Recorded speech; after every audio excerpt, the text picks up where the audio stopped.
और वक्त है आज की बड़ी खबर का। देश भर में ब्लैक मनी की बाढ़ आ गई है। ब्लैक मनी की बदमाश कंपनी लगातार पकड़ी जा रही है। नोटबंदी के बाद भी इनका अवैध धंधा मंदा नहीं पड़ा है। भारत नेपाल बॉर्डर से 32 करोड़ रुपए की ब्लैक मनी जब्त की गई है। वही महानगरी मुंबई से लगातार ब्लैक मनी के मिलने का सिलसिला जारी है। हर दिन 2-4 काले धन के कुबेर आयकर विभाग के हत्थे चल रहे हैं। देर रात 1 करोड़ 40 लाख की नई करेंसी पकड़ी गई है। तो राजस्थान में मुर्दे के अकाउंट में 7 लाख रुपए जमा हुए और निकाल भी लिए गए।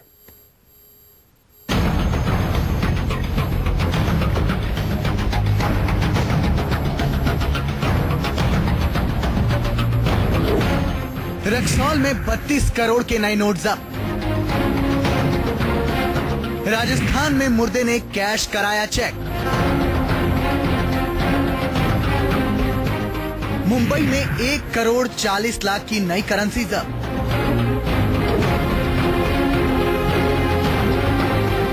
नोटबंदी के बाद से पूरे देश में कैश के लिए हाहाकार मचा है। बैंक और एटीएम के बाहर देश खड़ा है। ATM out of order.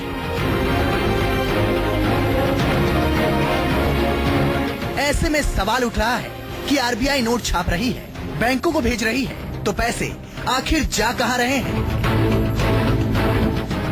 इस सवाल का जवाब ये तस्वीरें दे रही हैं। देश का कोई ऐसा बड़ा शहर नहीं जहां नए नोट का काला धंधा नहीं चल रहा हो। बिहार नेपाल बॉर्डर से नए नोटों की अब तक की सबसे बड़ी खेप पकड़ी गई है। आयकर विभाग ने रक्सौल से 32 करोड़ के नए नोट और 6 किलो सोना के साथ 2 लोगों को गिरफ्तार किया है। ये सभी नोट नई करेंसी में है। विभाग को सूचना मिली थी कि बॉर्डर पे ये नोटों का खेल चल रहा है। आपको बता दें कि पाकिस्तान में बैठे काले धन के कुबेर नेपाल के रास्ते ही भारत में जाली नोट का अवैध धंधा चलाते हैं और रक्सौल बॉर्डर होते हुए देश के अलग अलग हिस्से में अपना नेटवर्क तैयार करते हैं। महानगरों में बड़ी तादाद में नए नोटों के जखीरों के पकड़े जाने का सिलसिला जारी है।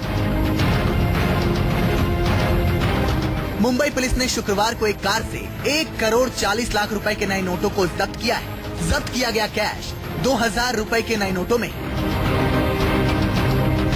पुलिस ने अंधेरी में जुहू वर्सोवा लिंक रोड पर चेकिंग के दौरान कार से ये रकम बरामद की है। कार में सवार तीनों लोगों को हिरासत में लेकर पूछताछ की गई। डीएन नगर पुलिस ने नाकेबंदी के दरमियान 1 करोड़ 40 लाख रुपए बरामद किए हैं, जो एक सोने के व्यापारी के हैं। फिलहाल ये पैसे का हिसाब अभी तक नहीं मिल पाया है, लेकिन उनका कहना है कि उन्होंने सोने की कमाई से जो गोल्ड कॉइन बेच करके ये पूरा पैसा जमा किया था। फिलहाल डीएन नगर पुलिस ने 3 लोगों को हिरासत में लिया है, उनसे पूछताछ कर रही है और इस पूरे जो पैसे की बरामदी हुई है इसके बाद इनकम टैक्स, ईडी और बाकी आरबीआई को इसकी जानकारी दी जाएगी कि इतने जल्दी 1 करोड़ 40 लाख के जो ये सीरीज वाले पैसे हैं उनके पास कहां से आए। कार को चेक किया तो उसमें 4 लोग थे। उसमें उनके पास में 2000 रुपए के नए नोट कुल 1 करोड़ 40 लाख के पास मिले। आईटी, ईडी और आरबीआई ये तीनों एजेंसियों को हमने इंफॉर्मेशन पास ऑन की है। उनके ऑफिसर और स्टाफ आएंगे, वो आगे की कार्रवाई होगी।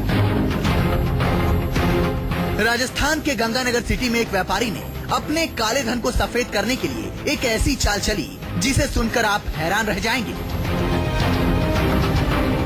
इस नटवर लाल की चालबाजी को जब सुनेंगे और देखेंगे तो आपके होश उड़ जाएंगे। आपने कभी मुर्दे को बैंक के अकाउंट से लेन देन करते सुना है? नहीं ना, लेकिन राजस्थान में ऐसा ही हुआ है। नोटबंदी के बाद व्यापारी ने मृतक के अकाउंट में 7 लाख रुपए जमा किए और फिर चेक के जरिए 7 लाख निकाल लिए। इस मामले का भी शायद खुलासा कभी नहीं हो पाता यदि मृतक की मां अपने बेटे की मौत के बाद उसकी पासबुक लेकर बैंक नहीं जाती। जब वह बैंक गई तो उसे बताया गया कि उसके बैंक खाते में काफी सारे रुपए एक साथ जमा करा दिए गए थे और उसे निकालने की भी कोशिश हुई। नीले रंग की शर्ट और आंखों में चश्मा लगाए शख्स को देखिए, यही वो शातिर है जिसने अपने काले धन को सफेद किया है, वो भी मुर्दे के नाम पर।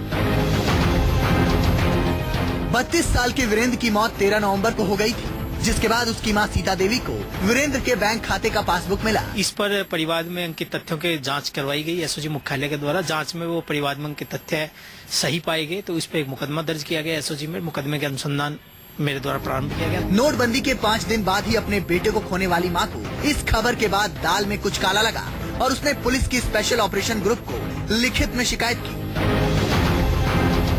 पुलिस ने जांच के बाद बैंक के सीसीटीवी की मदद से गोपाल गुप्ता को गिरफ्तार कर लिया। मुंबई से प्रवीण मिश्रा के साथ K J Srivatsan, Ganganagar city, news 24।